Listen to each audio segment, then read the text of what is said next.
In the meticulously planned community of Harmony Creek, order wasn't just a suggestion, it was the foundation of existence. Every lawn was a specific shade of green, every fence a prescribed height.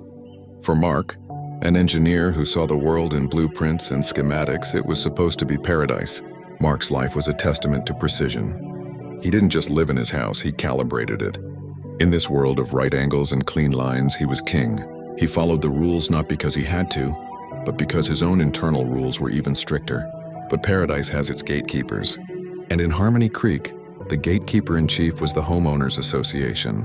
The letter arrived on a Tuesday. It was stiff, formal, and reeked of self-importance. Mark read it once, then twice. It was a notice of infringement. Find the violation?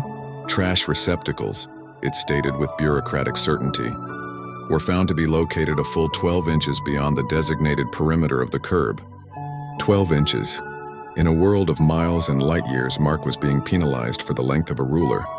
He walked outside, tape measure in hand, a tool of his trade now used to measure the absurd. This wasn't a violation, it was a fabrication, a power play disguised as a parking ticket for his garbage. And every power play needs a player. Across the street, Karen, the newly elected president of the HOA, watched from her window. Karen didn't just enforce the rules, she breathed them. She saw a crooked sprinkler head not as a minor issue, but as a personal affront to the community's moral fiber. And she saw Mark, with his quiet competence and perfectly aligned life, as a challenge. Hoping for reason, Mark crossed the street. He explained the situation, the clear lack of any infraction. Karen simply smiled, a thin, tight-lipped expression that didn't reach her eyes. "The rules are the rules, Mark," she chirped, tapping her clipboard. The photo evidence was conclusive. Payment is due in 30 days. There was no photo, there was no evidence. There was only Karen and her unassailable authority. Mark paid the fine. It was only $50, but it felt like a ransom. It wasn't about the money. It was about the principle. It was about the casual tyranny of it all. As he sat in his garage, the sterile order of his world now tainted, his gaze fell upon a document he received when he bought the house. The Harmony Creek HOA covenants, conditions, and restrictions. He had never read it, why would he? He was a man who followed rules instinctively, but now he realized his mistake. He had been playing a game without knowing the rules. A game designed by Karen. He picked up the book. It was heavy, dense, and full of the very bureaucratic nonsense he despised. But to an engineer, every problem is just a system waiting to be understood, and every system can be engineered. Mark began to read. The war had begun. For the next 2 weeks, the HOA rulebook was Mark's entire world.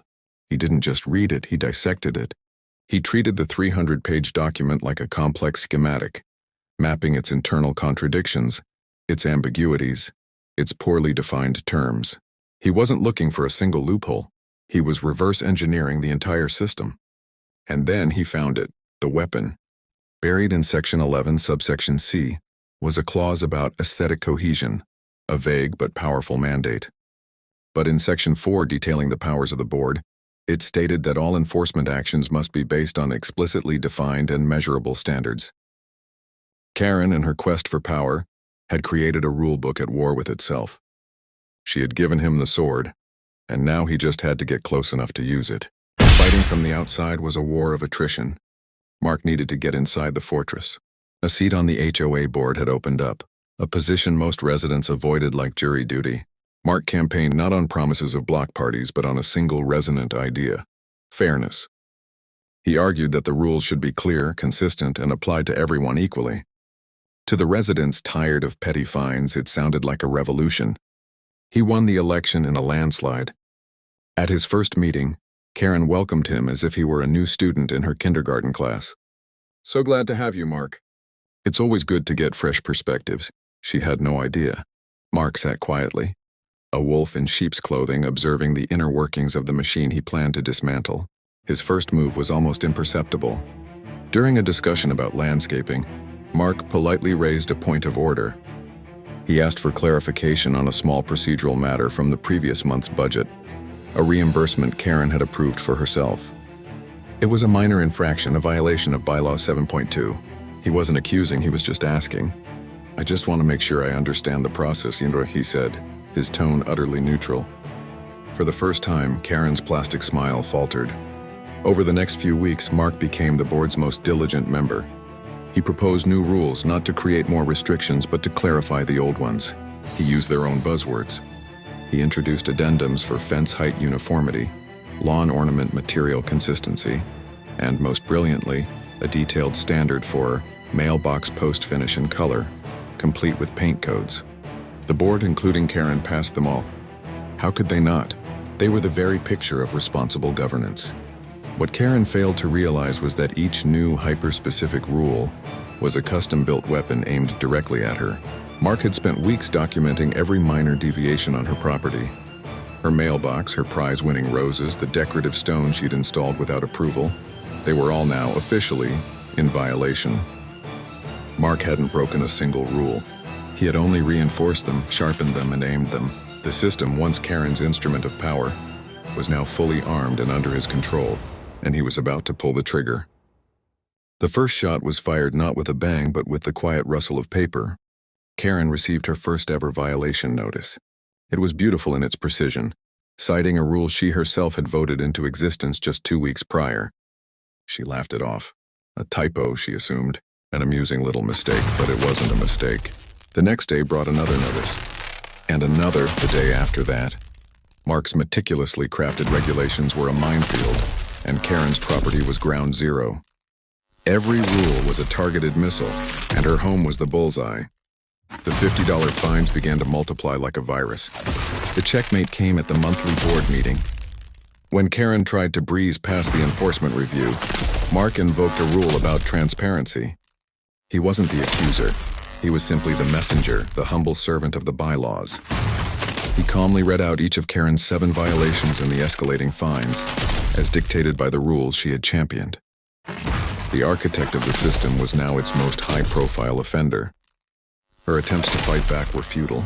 She couldn't argue the violations were unfair. She had approved the very language that defined them. She couldn't claim she was being targeted without admitting the rules were designed to be weapons. She was trapped in a cage of her own making. Every appeal was denied. Every angry phone call met with a polite procedural response. The final move was not made by Mark, but by the system itself. With her fines and late fees now numbering in the thousands, the HOA's own collection process, a process Karen had often bragged about, was automatically triggered. The board, following protocol, had no choice but to authorize a lien on her property for failure to pay. A lien. It was the ultimate weapon in the HOA arsenal, a financial black mark that could lead to foreclosure. The same tool she had threatened others with was now being used against her. The power she had so carefully accumulated had been turned into a debt she couldn't pay. She was broken. Within a month, the for sale sign went up. The queen was abdicating her throne. Her reign of petty tyranny, brought down not by rebellion but by a quiet, methodical adherence to her own twisted rules. Mark never said a word. He didn't have to. He had proven his point. He had taken an unjust, chaotic system and weaponized its own logic to restore order. It wasn't revenge, it was engineering.